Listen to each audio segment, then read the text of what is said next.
doing two different original superhero movie reviews back to back, it'd be easy to compare and contrast what one does right and what one does wrong. But put simply, Paramount Plus' Secret Headquarters was terrible, and Amazon Prime's Samaritan was competent.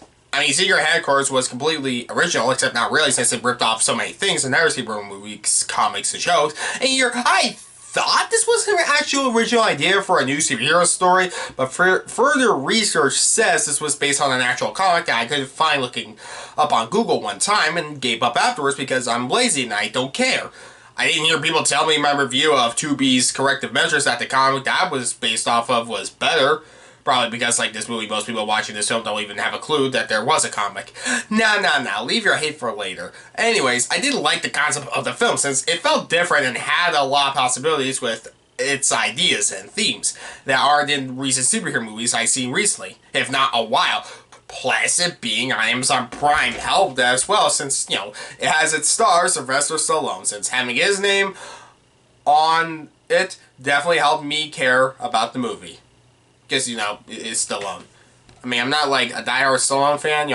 I've seen Rocky 1 and 2. What was my point? Oh yeah, Sylvester Stallone's in the movie. But the movie is written by Bragi F. Schultz and directed by Julius Avery, and out now on Prime. So with that said, what is the movie about? The movie follows a kid named Sam Cleary, played by Javon Walton, who lives in Granite City with his mother Tiffany, played by Dascha Polanco, who traded her prison scrubs for doctor scrubs. Gay! She was in that one show about Orange is the New Black. I didn't watch it. I've seen clips, but now I just remember. You remember when that was like one of Netflix's only things out, like House of Cards, Stranger Things, and then like 50 different shows a month, whenever it's whatever, it's not relevant. Anyways, the city he lives in is facing a financial crisis that's left many homeless, and with many gangs of corrupt policemen around the corner, it looks like the city might destroy itself without a hero. And it did have one. The movie opens with its best scene where it tells how two kids with abnormal strength and are mostly invincible were outcasts, and people who didn't understand burned their house down, killing their parents, and the two kids would both grow up to be on different sides of the law, one becoming the hero known as Samaritan and the other villain known as Nemesis. When a final confrontation killed them both, and in the present many view Nemesis as the true hero and want to follow in his footsteps, a gang of evil people, I forget what kind of gang they are. Anyways, are led by Cyrus, played by Pilous Asbæk, who plans to finish what Nemesis started. But Sam discovers someone who can stop him.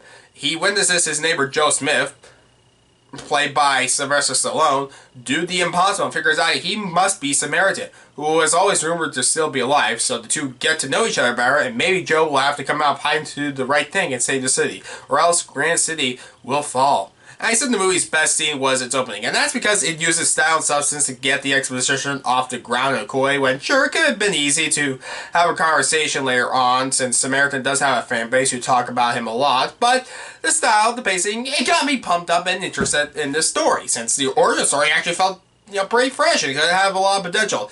And then the movie itself is just okay.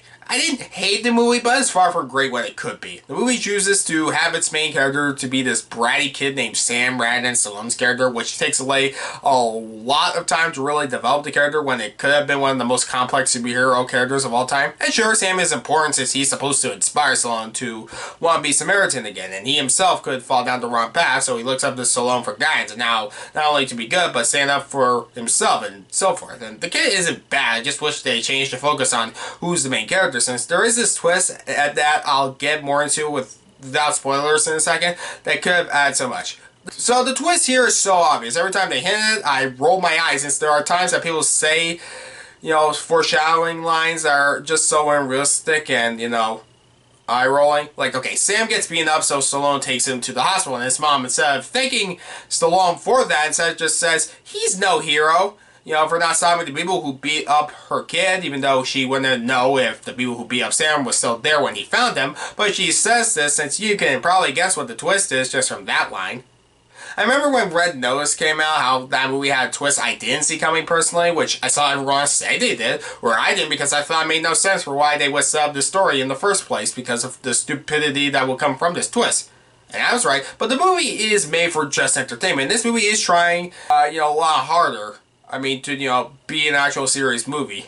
And compared to the MCU's Thor: Love and Thunder, I appreciate this movie for being tonally consistent and one of the more grounded superhero movies. I believe this could almost actually happen, except not really because, superpowers. Still, the twist is, if they made it obvious from the start or they just revealed earlier again, could have added so much. But ignoring all that, I still like this movie. I really enjoyed the movie's atmosphere. It's got some fun characters that are totally in check and don't make this movie feel too serious, but down to earth enough the bad guys feel like, honestly, a real threat in the movie. I keep referring Stallone as himself instead of his character, but he's not bad in the movie. He plays the part well, and I saw the character first and him second. But afterwards, you remember him as the superhero character Stallone played once, which I know sounds confusing, but it's Stallone, so it doesn't matter.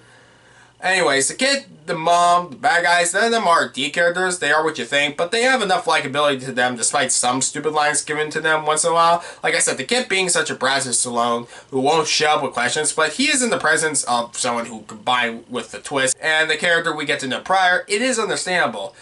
The action itself is just okay. It's quick cut editing, so it makes it feel faker than it should, but it actually looked cool, so that should count for something. Overall, though, I enjoyed the movie, where despite the problems I have, and I feel like so much could have been done to improve a movie with a script that feels first or second draft, I never hated anything about it. At most, I disliked a few things, and with more to like than hate, it's not that this movie just gets a pass. It does a good job of being a decent and fresh superhero movie. You just wish it could have been better, because you see in the movie that it could have been. But as is, it was a solid way to pass the time. Heck, when it was done, my father told me he wouldn't have mind seeing it in theaters, like actually paying for it to go see on the big screen instead of just watching it on Prime at home. So, take that for what it's worth, if the people in charge are watching this review. If not, I hope you enjoyed my review. Now, let's hope college isn't going to be as time-consuming as it sounds, so I can do more reviews and hopefully not waste my time. I give Samaritan a 6 out of 10.